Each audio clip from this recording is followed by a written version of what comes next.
interim director of Harvestworks.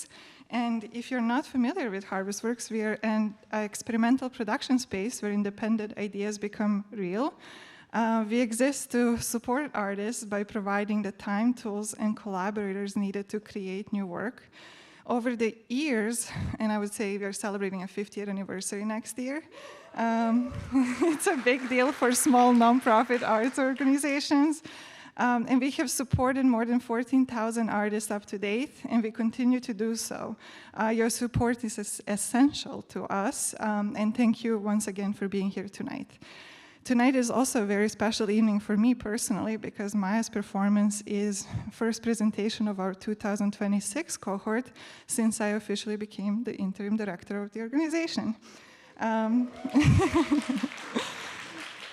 Following recent retirement of Carol Parkinson, that was director for 37 years, and she is here tonight, so thank you.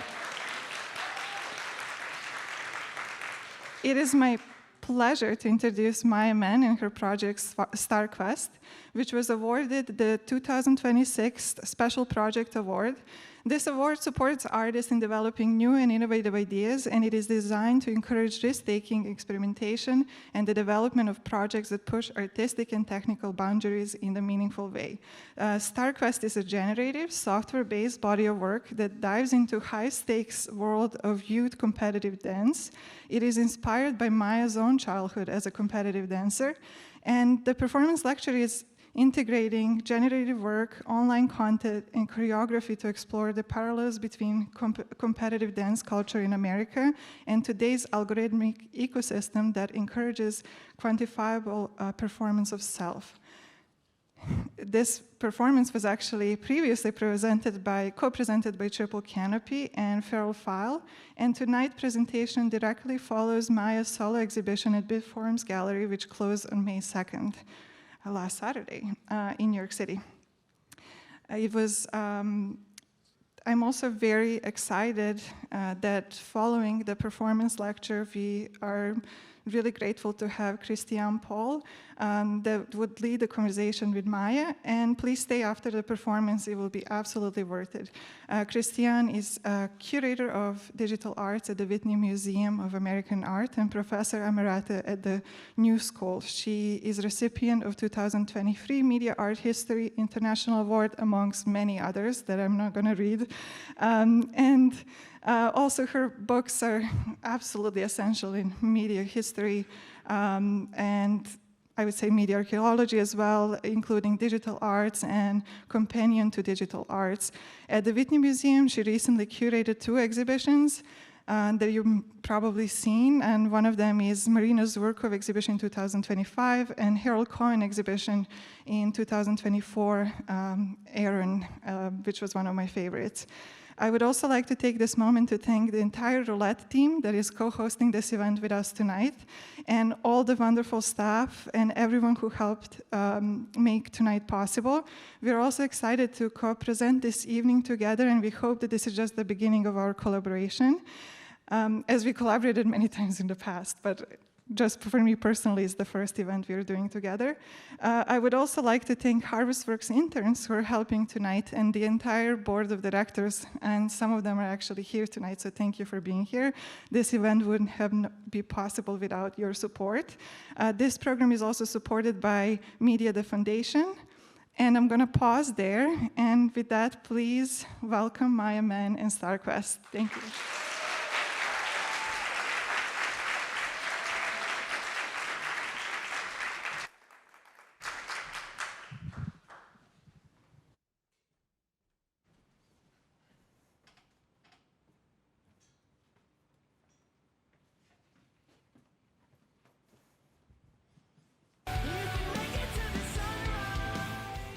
Next up, StarQuest by Maya Mann.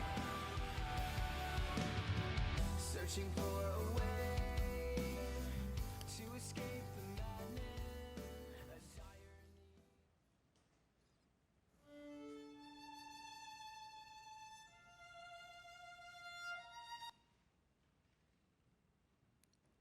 Don't worry, this isn't a dance performance.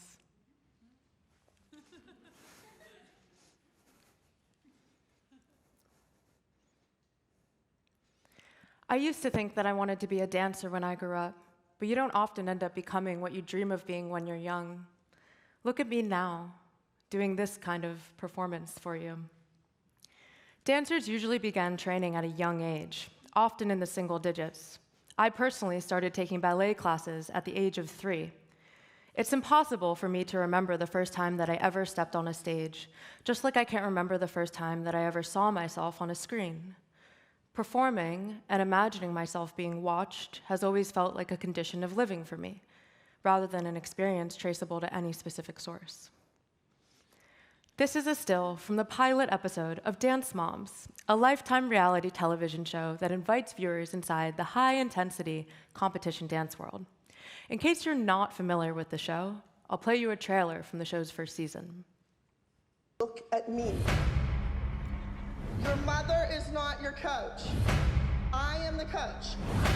Your mother doesn't know what to do. If she did, she wouldn't bring you here. Do you understand that?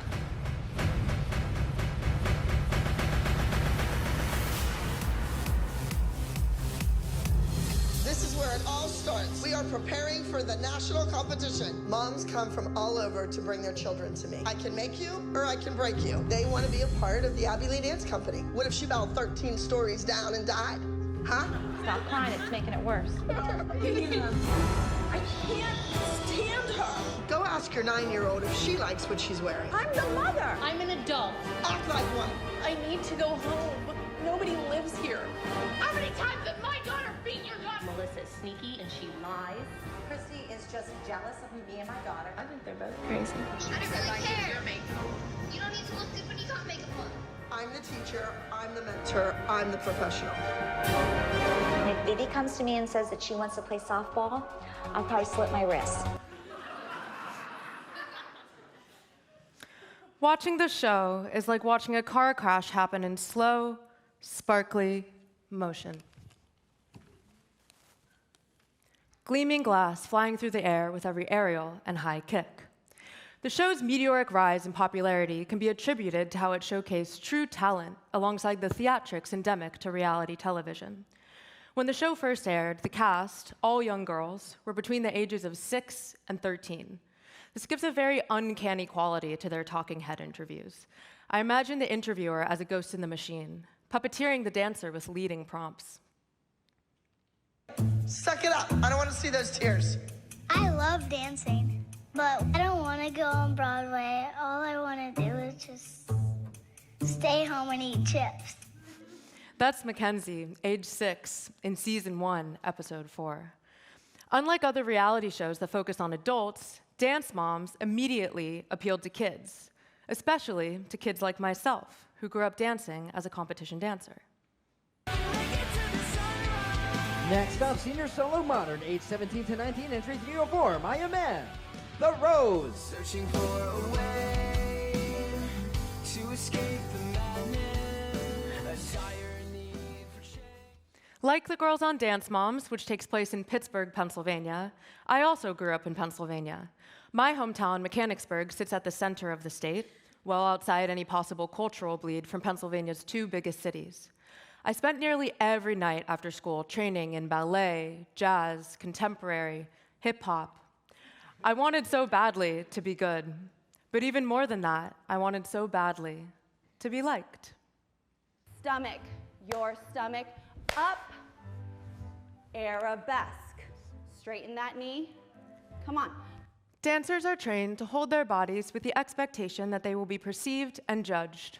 As performers, they develop a cybernetic relationship between themselves and their audience. Success on stage, usually quantified as a high-scoring routine, means that a dancer not only performs a complicated set of tricks, twists, and turns, but that she also makes it look both effortless and beautiful.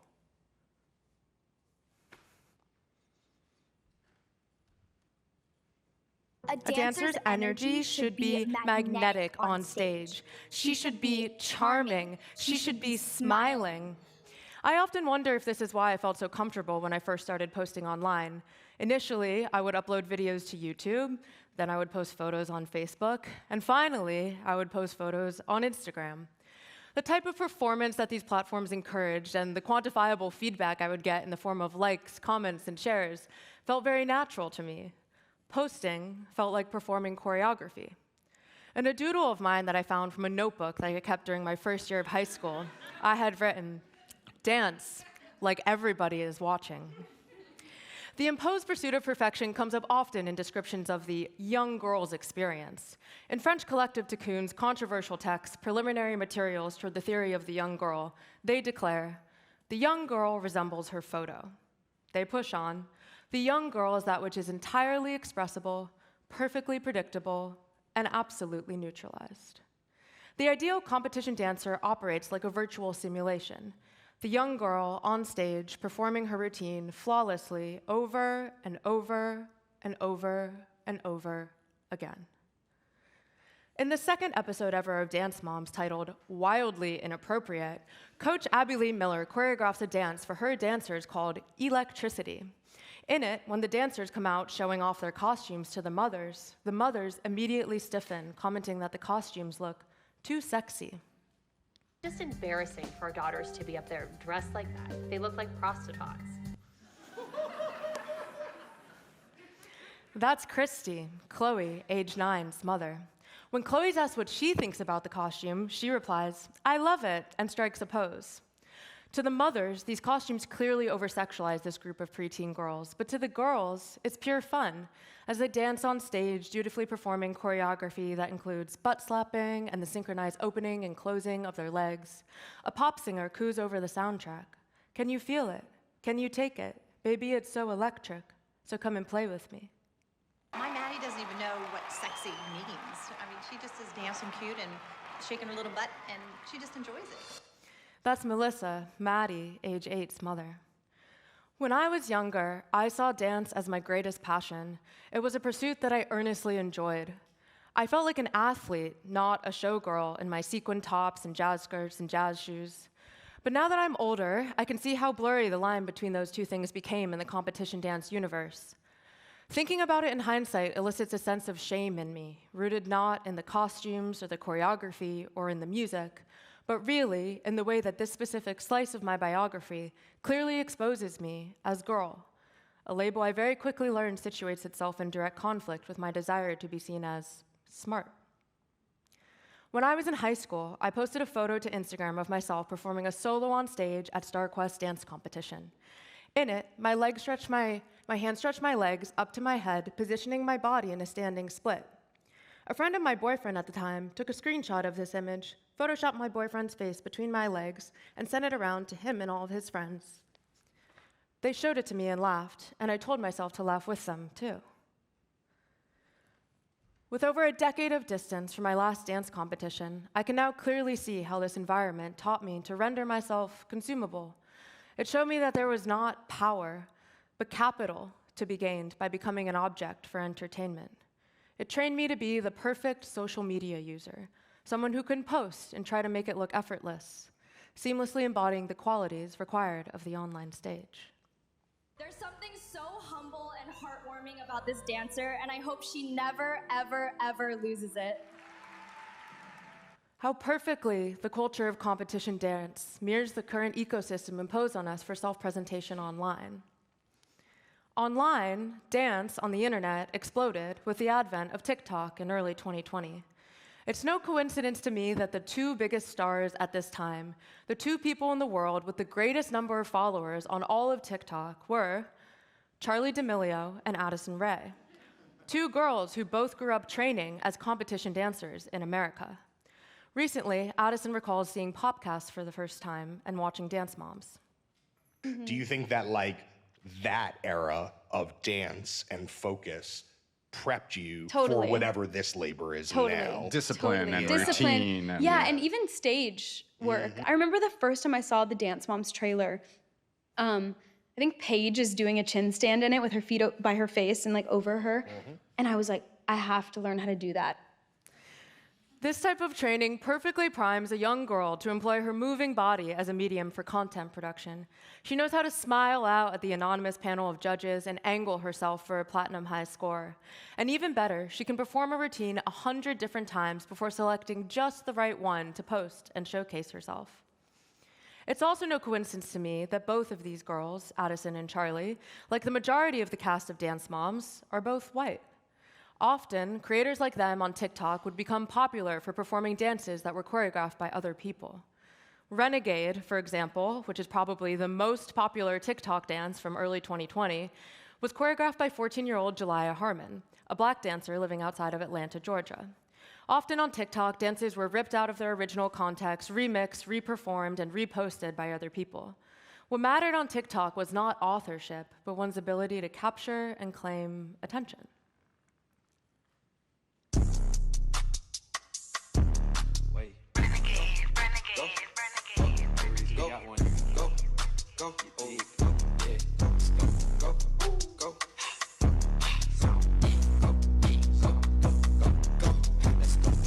Cash on me, like I hit the lottery.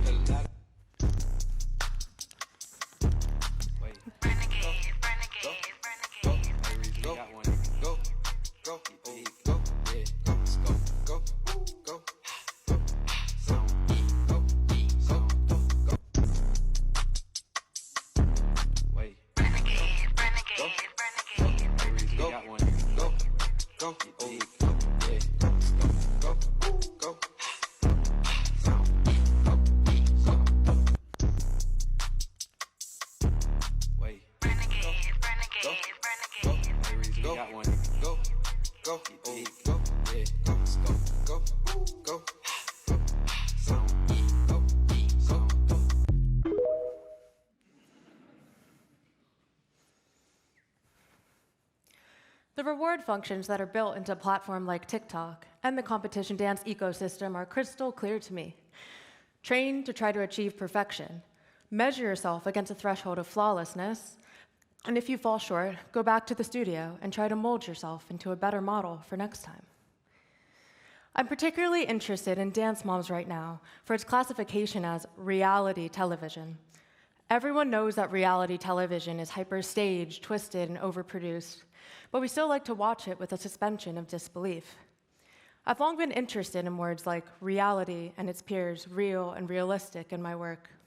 I'm interested in the way that there's a kind of moral goodness to being real online. Authenticity is next to godliness on the internet. That's how I was trained online. That's also how artificial intelligence models have been trained since the early days of AI research. An AI model is successful if its output appears real. Turing test by definition.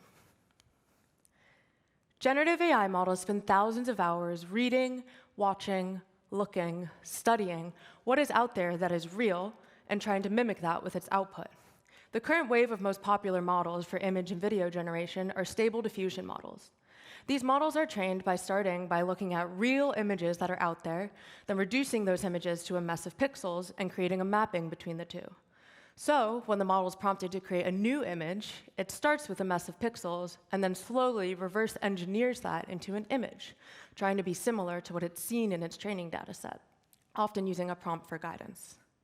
I read about this and it sounds familiar, starting with a mess, like one's organic body, and slowly coaxing that mess into something that tries its best to adhere to a set of ideal standards.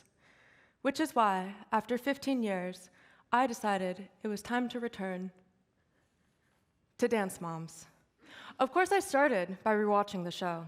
I took hundreds of screenshots per episode, trying to capture the visual world of the series, and also moments from dialogue and pop song lyrics that they danced to that I wanted to reuse in the shots that I was generating. Then I made selections from those screenshots and put those in my shot list spreadsheet that I started keeping. But I very quickly realized that this spreadsheet was not robust enough for me to manage all of the shots. And so, in collaboration with technologist Tina Tarighian, we created a custom web application that let me manage all of the 111 shots that I wanted to create. Then, once I had a shot ready, I would then take the prompt that I had written and put that into the video model. Even though the screenshots were a very important part of the process, the model that I was using never actually sees the screenshot. Maybe it's seen Dance Moms before in its training data set. It's hard for me to know. But the entire world of StarQuest that you were just watching was built solely on written prompts. Let me read you an example.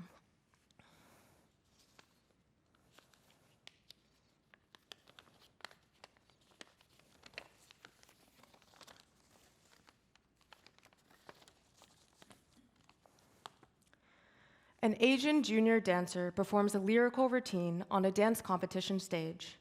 The setting features a black backdrop, decorated with silver 5-point star shapes and a solid black floor. The stage is illuminated with bright, even, fluorescent lighting. She wears a dance costume that has a soft, elegant look and a pale aqua blue color. The bodice is fitted and covered in delicate lace with subtle sparkle, accented by a floral applique detail at the neckline.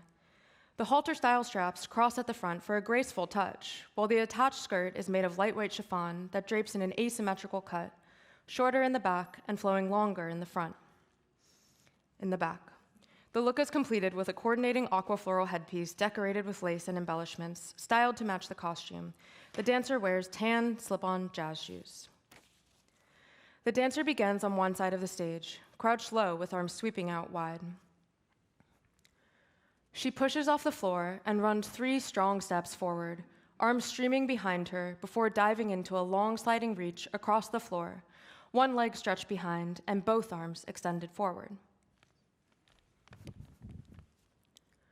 Rising quickly, she launches into a traveling leap that carries her across the center, arms open and torso lifted.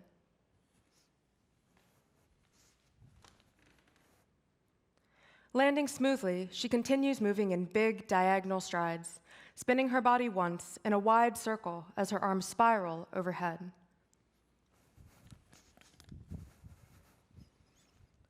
She ends the phrase by gliding forward in a long step, folding low at the waist with arms reaching out, covering almost the entire stage from one side to the other within 8 seconds. Wish you'd stay. If I could speak, that's what I'd say.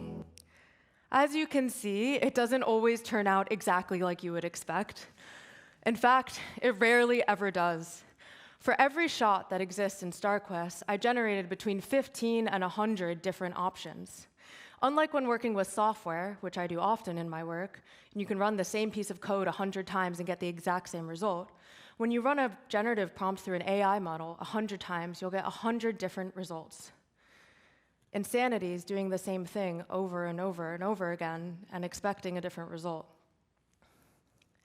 Throughout this process, I kind of became addicted to generating videos. It started to feel almost like gambling. I would write a prompt, wait for the videos to come back, and then think, okay, what if I changed just this one thing and the next one was a little bit better and a little bit better? But eventually, I had to land on a shot for every shot in my shot list. The final work of StarQuest consists of 111 scenes. Each pairs an AI-generated video with AI-generated music that are edited together in post. Even though video features heavily in the final work of StarQuest, the actual medium line of the work is not video, but software. I wrote a custom web application that live shuffles all 111 scenes infinitely, like songs on a playlist on shuffle. So there's no true order to the work. There's no beginning or end or point of loop. The work is infinitely and algorithmically remixed and edited in real time. This is natural for me when I think about the way that content is consumed now. The most common response I got when talking to people about dance moms over the past year and a half plus was people saying, "Oh yeah, I know about it, but I've never actually watched it." How can you know about something that you've never actually intended to see? Today, primary content, like a reality show, like Dance Moms, is ripped from its source and then re-edited and remixed through platforms like TikTok and Instagram Reels. In this way, StarQuest is a work that's wrapping itself around the idea of a TV show rather than the recreation of a show in and of entirely itself. For me, restaging the aesthetics and theatrics of StarQuest by watching Dance Moms became a way for me to unravel the psychological layers present when reflecting on my own childhood and the haunting feeling that I've had my entire life of never, ever, ever being able to leave the stage. I've spent countless hours working with these digital dancers that you see on screen, dressing them up, twisting their bodies, warping their words, taking them from here to there. Of course, Dance Moms, the reality show, focuses very heavily on the adult mothers and infamous coach Abby Lee Miller. But I wanted my piece, StarQuest, to instead live in the world of the dancers. The adults are intentionally kept at bay. You maybe see the side of a mother's face or the back of a coach's image, but you never see them straight on. I wanted StarQuest to really focus on the dancers rather than any of the adults. I tried to represent myself as one of the dancers in the piece when I started making this work, and I prompted half Asian dancer. I tried half Chinese, half white dancer, half Chinese, half white mixed race dancer, Asian dancer, but none of that seemed to work. The model that I was working with at the time only understood race as a binary, so I eventually gave up on that strategy. Instead, what I realized is that I've taken on a completely new role in this piece. I'm no longer a dancer like them, struggling on stage. Instead, in this piece, I'm the coach. All right, girls, this week we are going to StarQuest Dance Competition. Are you going to get out there and choke? Are you going to be average? Or are you going to be exceptional? Exceptional. You have to make them love you regardless of the choreography or the costume or the music. All right?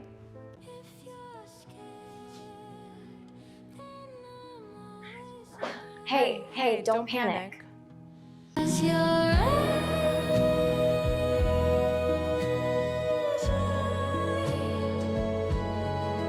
I rule over my digital dancers with my directions and my opinions. I lead them to the stage and I push them to become stars. Your top scorer, the champions today, will be Shine from Shimmer Dance Studio. I shape them in my vision and I put them on stage only to break them under pressure. I can't go on right now. I'm not ready. I'm not ready. I'm using them, their emotions, spun up by massive amounts of energy and training data that's needed to produce their virtual beings. I'm using them to get to you. Can I please go again? Please. Please. She's gonna hate me. The entire time that I've been making this work, I've been asking myself, what does it mean to wield this level of power?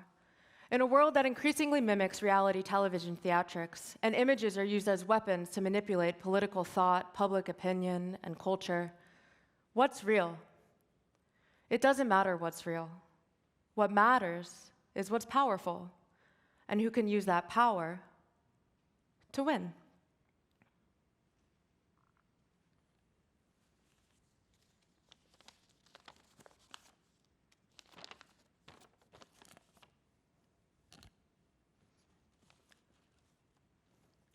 This is for an artwork, a talking head shot of an American mixed race, half Asian, half white, junior dancer with long, dark brown hair, worn down, shot in the style of a reality television show.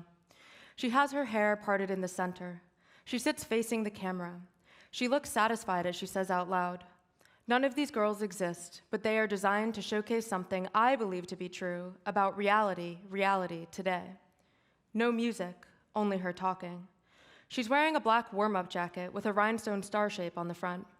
She's wearing makeup, including light brown eyeshadow, mascara, and light lip gloss. She's sitting in front of a jam-packed, crowded rack of endless, colorful, sparkly dance costumes of varying sizes and fabrics. The dance costumes have sequins and tulle and are very close to the camera, so it blurs to look like a series of fabric and color. The background is dark with all of the costumes and is slightly blurred.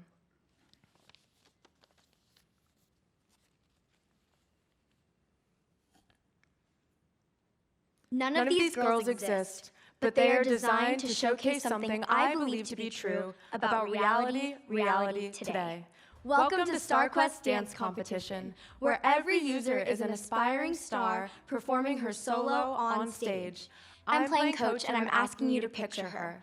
Arms outstretched, reaching for the top of the pyramid. She spins on her toes in an infinite loop on screen. Sometimes I know in the back of my mind, at least that's what I keep telling myself.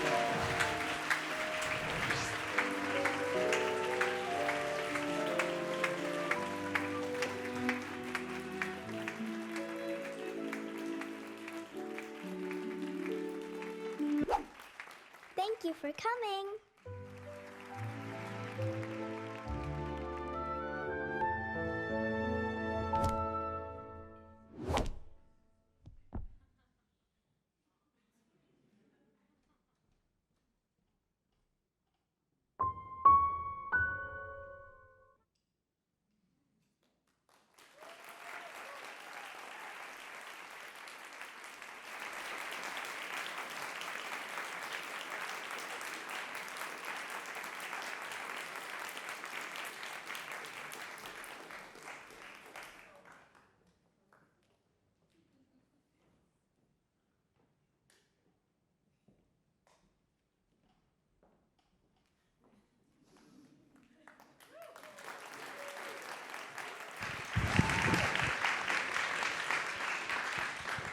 Perfect choreography, and we didn't even rehearse that. True. We came from opposite ends. Yeah.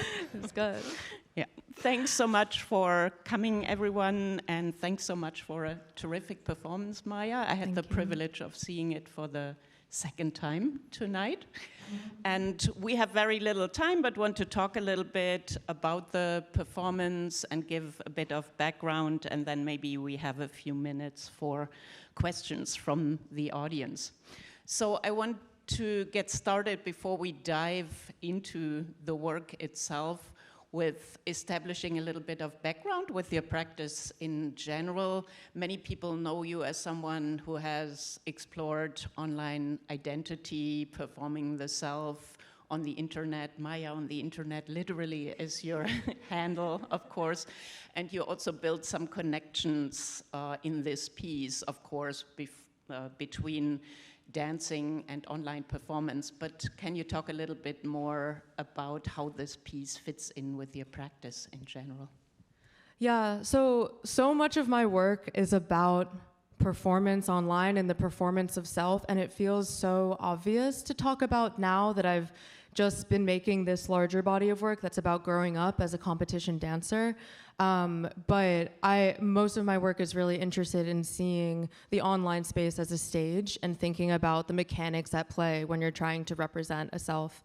And also when that self is so quantified and judged in a way that's very similar to competition dance culture, which is why it felt so right for me to return to making that this time. But I mean, yeah, the work that you commissioned for the Whitney, called A Realistic Day in My Life Living in New York City, was about realistic day in my life TikTok videos and the way that people perform online. And so I think that's the strongest through line in my entire practice, is that I've always been interested in performance. But honestly, it wasn't really until I enacted fully this body of work that I've been able to really understand how it fully stems from growing up in this world. And a lot of your work is also generative, even though it's not generative AI necessarily. And this is not the first time you have worked with AI before. Can you talk a little bit more about your previous explorations? Yeah, so I often make work that's generative, and it's interesting, we've been talking about how it's become difficult in a way to even say the word generative and have that not be associated with AI. But a lot of my work is software-based and has a level of randomness that's seeded into the code, which is different than working with a generative AI model, where you're just working with something that, in my case, was a pre-trained model. But I've always been interested in that level of chance that's true across all generative work, maybe with any kind of medium, that there's a level of randomness and a level of unknown that's happening in the piece. And I think that it gives me a sense of liveness and performance to the work that's also very analogous to being on stage and performing, whether it's code executing live in the browser, or you're working with a model that's, generating something and coming up with something and you don't know exactly what to expect. That through line has been really strong. But I previously, in collaboration with Anne Hirsch, worked on a series of work, the first of which was called Ugly Bitches. That was about where we trained a GAN on product images of dolls and used those as output to create a series of images. And it's interesting already, I think, a GAN, which stands for Generative Adversarial Network, is a type of AI model. It looks very vintage compared to even what is out now. This is a different type of model, Stable Diffusion model. And so I've always been interested in kind of using the contemporary language of technology to comment on and critique what I'm observing online and the cultures that I'm involved in online too. And I think the use of the tool you're making in this work and also in the earlier one with Anne is really important here. In this work, you also explain latent space a little bit, the fact that these models are trained on images, then basically scale down to a lower level of the components, classify them, and then basically responding by creating work. And again, that's a really glitchy process and way more about the moment of becoming, while in diffusion models you use here, it's much more about optimization. And of course, optimization is one of the central metaphors here, and I find this piece so intriguing because AI becomes a metaphor.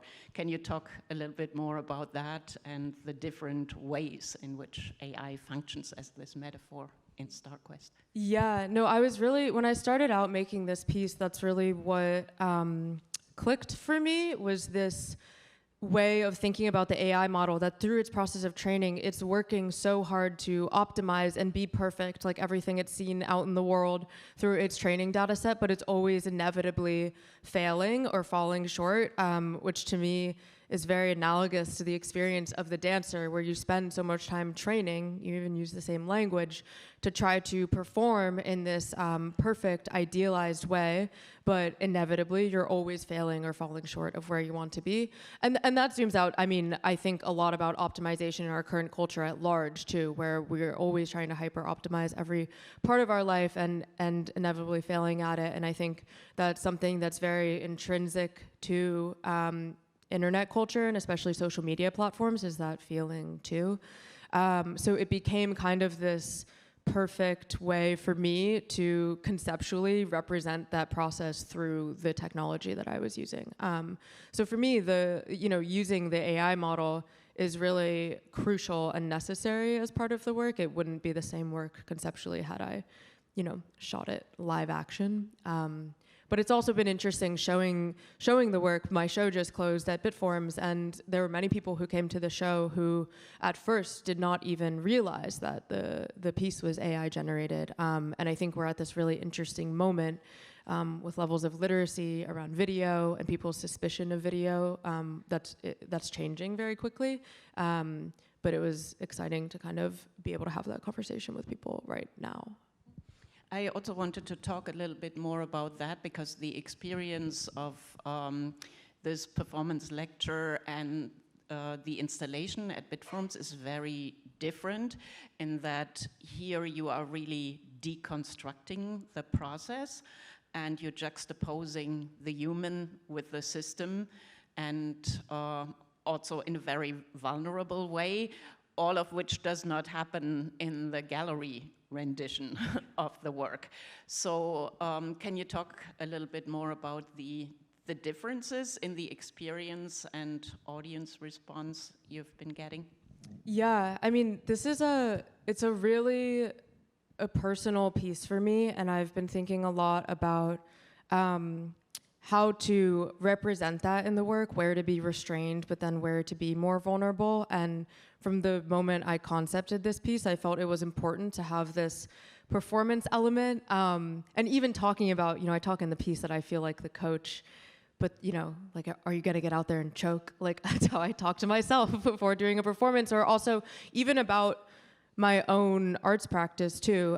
So it felt very true to have this choreographed kind of call and response relationship with the work, where I'm talking to an audience and walking through the process of making the piece and the concept behind it, but then also, introducing the piece at the beginning. And I've been also thinking a lot about attention even, and thinking about how, the way that attention operates in a gallery versus in a performance, and how in depth you can go with a piece. And I think the feeling for me of presenting this work on stage, but also being able to kind of ensure that the context is there for it that I want to be through performing this. It's a really different experience than having someone walk into the gallery and see, you know, the work, but maybe not read any text or have much context for it. So I really like pairing the two, and this project as a whole has been a lot about world building through various mediums, and so it's been nice to kind of have the performance as a complement to the work.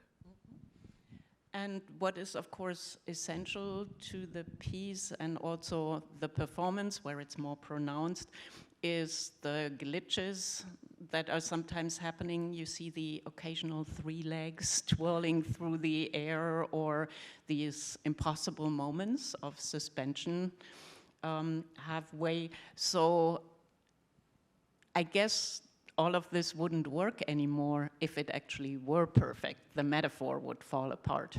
Yeah, no, exactly. I felt this sense of urgency working on the piece because the piece conceptually works for me when there's kind of this oscillation between the moments where it looks realistic, which I think, especially some of the talking head confessional interview shots of the piece, I think are very difficult to necessarily tell that it's AI at first. And then on the other end of the spectrum, you have the glitchy moments where there's 3 legs, or, you know, 2 girls turn into 1 girl, or, you know, it looks totally impossible. But that experience of being pulled in and out of the work was what I wanted the audience to have with the piece. And so I was worried if the models updated and got too good at what they were trying to do, that I wouldn't be able to get those glitches anymore, and it would become less interesting of a work to me. So it already feels like a kind of archive in time of where the models were at this specific moment, and that also made it the right moment for me to make the work, because I think previous to this, the models were actually not realistic enough looking to be as interesting to me for this piece. So it was kind of this sweet spot. But I curated the videos in a way that I didn't want the whole piece to be about, wow, it's AI, it looks so glitchy the whole time, crazy. So it's kind of meant to be this, dipping in and out of the glitchiness. And of course, what distinguishes text-to-image models is how deeply they're bound to language. I always talk about this as a form of transmediality. It's transvisuality and transtextuality. So what was the experience like working with language so much in the creation of images as an artist? Yeah, I think this is such a fascinating part to talk about, because it's something that you can't see in the final work. In the performance, I read one of the full prompts, but the whole visual world of StarQuest is written, which is also so different, obviously, than using a camera. And so it was really challenging for me to understand the model and know how to write in a way where I could get what I wanted out of the model. And so it was a lot of thinking about, how do I specifically describe all of the different costumes? How do you describe movement with language in a way that allows the choreography to look compelling in some way, not them just standing on stage and going like this for 8 seconds, which is what you get if you just say doing a routine on stage. But also it was a challenge because the model didn't really know terms like grand jeté or, ballet terms like battement. Like, you can't speak about dance in that way either. So it kind of turned into this very literal translation of what I wanted everything to be in the prompt. And also something that I ran up against often was the content guidelines of the model, what was allowed. I'm generating images of young girls who are wearing specific outfits that I specify and moving in a specific way. But it was also very black box to me and undescriptive about, it's good they're there, but the model does not give you a lot of information about where those guidelines are, which of course, is an undercurrent of the work too. Another aspect of the work I like very much is the parallels you're drawing between the optimization of the female body and girls in the online environment and how you represent yourself. Did these connections come naturally in the process, or did you think about it from the start as this kind of feminist critique, even though I hate the term at this point, but it is.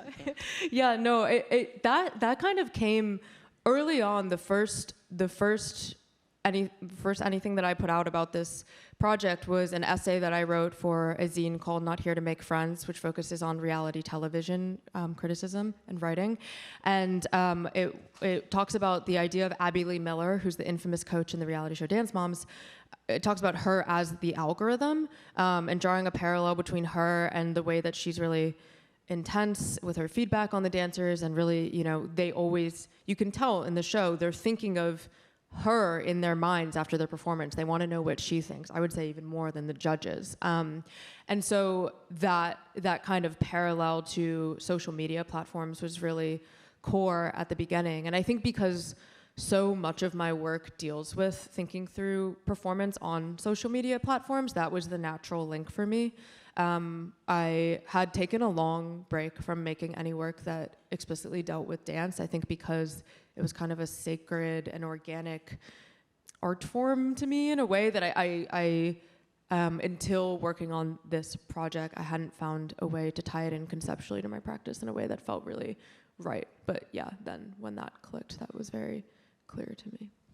And I think this metaphor of the coach is also very beautiful. You're literally coaching the girls through an AI model. AI models themselves are coaches, of course, and all of that ties in with the idea of literacy. You're talking specifically about reality and reality today. What kind of literacy do you think we need when it comes to AI models? What would you like people to take away? Yeah, I mean, what I feel most strongly about working with these models is that they're very powerful tools, and they are able to induce affect in an audience, which is what film has always done. That's the power of film. That's the power of images. But ultimately, so much of the way that people think, I think the way that people's politics, people's social opinions are so shaped by what they see online and the images that they see online and by pop culture. So I'm really interested in the soft power of pop culture, which I think now reality is quite fragile, and you're able to affect the way that people think purely through generating content through these models. And I think that's already, I think it's happening now online already. And so, but it's also been surprising to me introducing this work, how many people this type of level of realism is new to also. So I think it's really important to talk about what can happen with these models, and that people's literacy and suspicion of video really increases at a rate that aligns with the rate that the models are developing. Yeah, I think the piece makes a great contribution to that dialogue and discourse. Returning to the physical world, I would like to learn a little bit more about your process of creating the piece. How long did it take? How much did you rehearse to get this together? I mean, it's quite a complex choreography too, between image and your body on stage. Yeah, I had made the entire work first, but I always knew that I wanted to do the performance. And I had that essay that I'd written initially, so a portion of the text is pulled from the essay, and that started as a good outline for me. But then once I started putting together the script, and it was very natural for me to kind of introduce pieces of the work into, the media landscape that's happening, with the slides here. And and so then once I had the script written, I made the slides, and then it kind of became this very natural call and response. And I worked with my amazing director, Mackenzie Davenport, who's here, to block everything out and think through where it made sense to introduce some movement, and a piece I really wanted to have in the performance that's less in the work itself is the bit about TikTok and thinking through online culture. And it's so, it's not surprising to me, but it is amazing that, Charlie and Addison were competition dancers. And so being able to weave that entire narrative, which is everything I was thinking about while making it, into the piece was I worked on it for months, and then I memorized all of the lines, and that part was really maybe one of the most challenging parts too. But also on top of that, I've done, Anne Hirsch and I, who I mentioned earlier, we've done a performance lecture together before at MoCA in LA.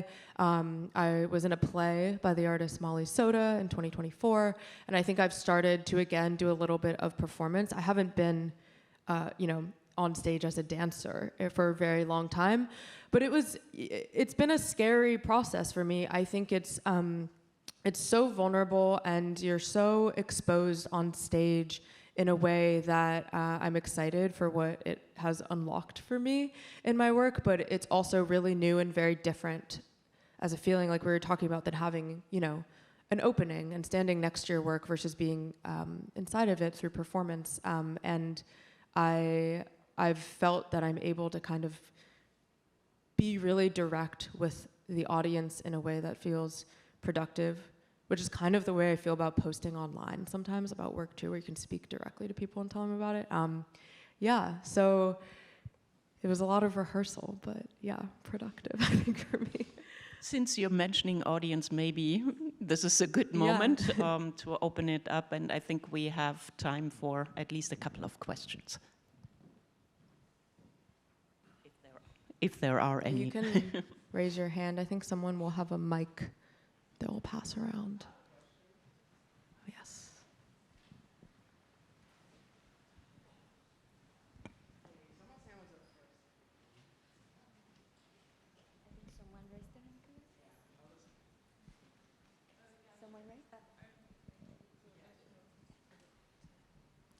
I was wondering, I feel like it's kind of implicit in the work, but a little bit, but I was wondering about how this relates to the competitive nature of being an artist. Yeah, no, that's a really good question. And I kind of mentioned this earlier, but the way that I feel like making the psychological process of being an artist, and I was making these videos and, having the coach say these things like, what you do on that stage could change your life, or are you gonna get out there and choke? Of course it relates to performance, but also it so relates to the way that I feel about art making. It's very vulnerable, and I, like many artists, I think can be very hard on myself and feel very, exposed, and things can feel very high stakes when you're making work. And so, yes, this is very much about my childhood, growing up as a competition dancer, but also so much of the process of making the work was realizing that psychologically that mindset was so pervasive and has not left me. And I feel so similarly, continually, about making and showing work in the same way I did, getting on stage when I was younger. And so, there's so many parallels there. Hey, can you hear me? Yes. Great job. Thank you. I love reality TV, being able to make it artistic and really dissect it, even though it's considered trash TV, is something I feel is really commendable. My question is more so the time frame, because I know you said it took like a few months to do it. Which part of it took the longest? And when you say months, is it like half a year, a season, like almost a year? Like how long did it take? So this entire body of work took like a year and a half plus. The performance, I'd written the essay already, and then rehearsing for it took maybe, once I had the script written, which, it's hard to quantify. But it took like a month or two of rehearsal. And this is the third time I've done the performance, and then each time it takes, the memorization gets easier, but it takes a few weeks beforehand too. Which has been interesting for me, because, usually when you finish a work in many other mediums, it's kind of done, and then there it goes into the world. And the performance is something like I continually have this like, I enjoy doing it, but I also get very anxious about doing it. So every time I do it again, it's like this new relationship with it each time. But Hi. Can you listen? Okay. So you mentioned about this sweet spot you find between feeling real and artificial. And if you would redo it, your work right now with current frontier models, I feel you could avoid most of the hallucinations and like the glitchy AI generates. Like, but would you still choose this kind of stylistic, aesthetic decision?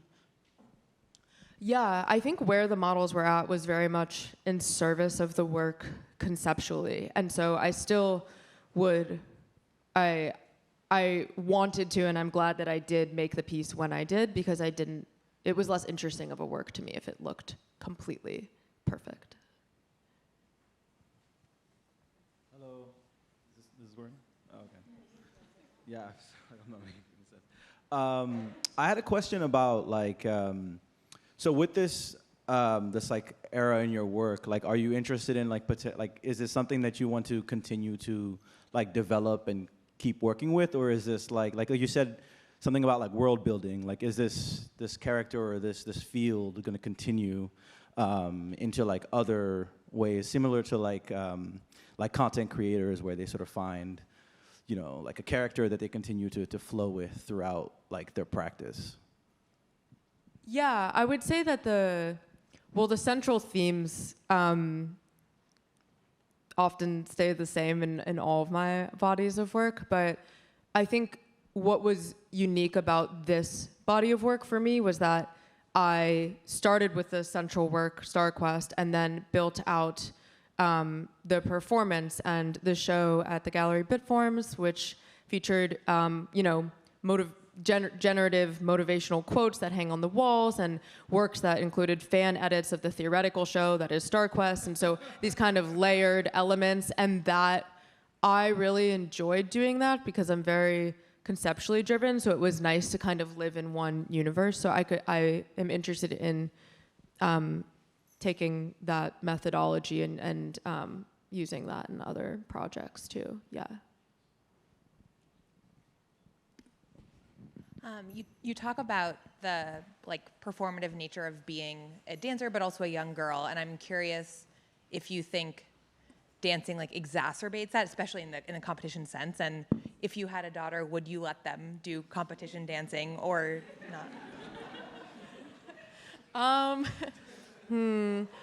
Well, yeah. Well, also, I think the complicated thing about this all is that I loved it when I was a kid. Like, I enjoyed it. I didn't see it as this negative thing. It also taught me a lot of values that I still hold on to, like discipline and friendship and the belief that you can work at something and improve. And that's something like I've gained so much from. But I think in particular, you know, it's a very gendered experience, a very feminized experience.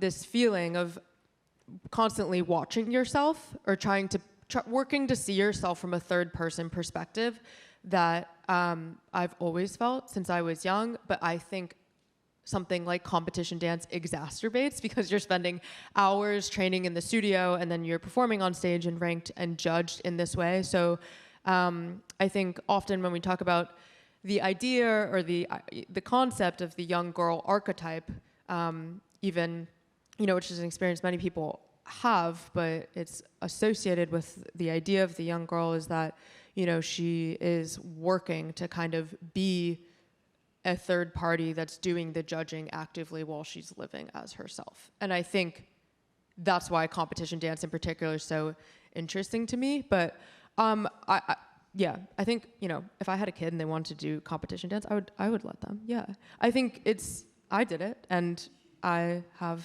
thoughts about it now that I'm older. So, you know, I don't know. Look how you turned out. Yeah.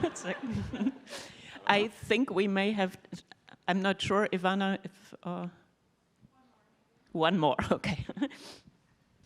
Can you talk a little bit about the assemblage of the costumes and how you assembled them, or, you know, where you got them from? And Yes, those are all secondhand sourced dance costumes. I unfortunately told my parents, I was like, I don't need my costumes anymore.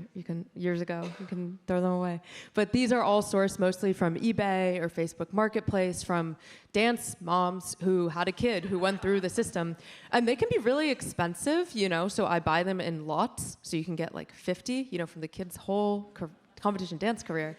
They don't want them anymore. So, but it's many different lots and sourcings of costumes. But they're all used. And I think I spent a lot of time looking at the costumes when I was styling the characters, because you had to write in this very descriptive way, and it was nice to have the materiality of the costumes present because they're so ornate. They have mesh and feathers and sequins and all of this. I think seeing that is really nice, and I like to have them in the room for the performance. And at the show at Bitforms, we had a large screen, and they were actually behind the screen in the installation.